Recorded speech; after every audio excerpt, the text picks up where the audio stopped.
terms or in political terms? I see it as a moral debate that's playing itself out in the political arena. I see the gay rights movement, frankly, I'm motivated and involved with it because of my morals and my Christian faith. I believe it's a movement about people who want to love each other. It's a movement about people who want to be honest about who they are. Personally, I care about young kids. When you hear of a third of teen suicides are gay young kids. It is a moral debate, and I think throughout our country there's always been an attempt to demonize people who are different, and very often back that up with quoting scripture or saying it's God-given. Let's take the moral issue for a moment. Define it in your terms, Mr. Chappell. What is at the heart of the moral debate here? At the heart of the moral debate for me is how we treat people who are different. We've always had people who are different. We've always had a hard time with it. Our country has done well at times and bad at times, and each generation's had to confront people who are different, whether it was blacks, immigrants, the Salem witch trials, people of different faith. We've struggled with it, we've failed at times, and then we've moved forward as a more tolerant country. I see that as the core of this issue. Gay people are different, and some people are uncomfortable. We're a small minority in the country, easy to pick on, and it does charge up certain people in the country to pick on us. Congressman Lehrer, what you said a while ago is the moral issue for you, that it's just 2,000 years, it's a sin. Homosexuality is a sin in your eyes, correct?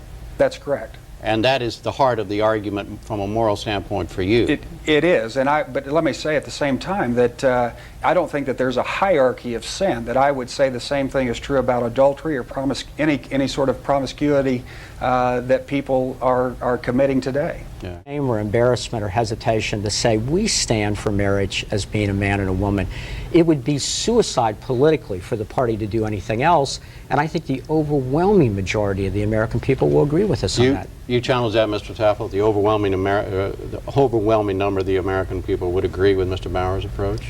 I don't think they would agree with his approach, his interpretation of Scripture. In fact, the Roman No, Catholic, I mean on what he just said about on the issue of single-sex marriage. Oh, on same-sex marriage, I think that you can just look at public opinion polls. That's a new concept, and people are having it's a new idea.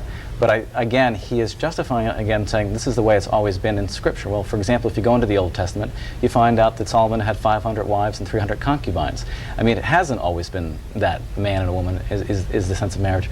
I should also point out, every time people have tried to keep a group down, they've always said it's always been this way, and so it must always remain this way. We realize it's a difficult issue. All we're asking for is the tolerance for people to live their lives as they want. And we will have public issue debates, and that's fine.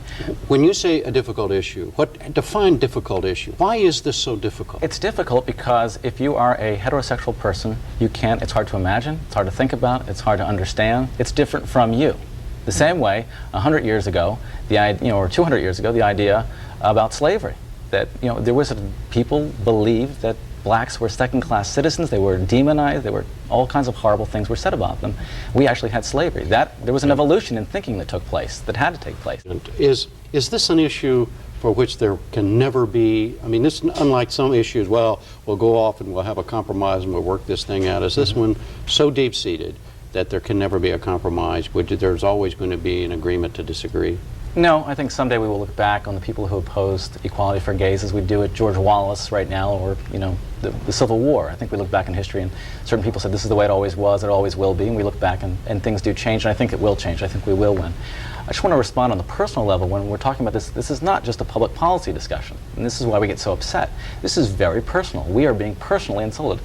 Gary Bauer said that a litmus test for him, for George W. Bush, is will he allow gays to be in the GOP? We had a rally down in Texas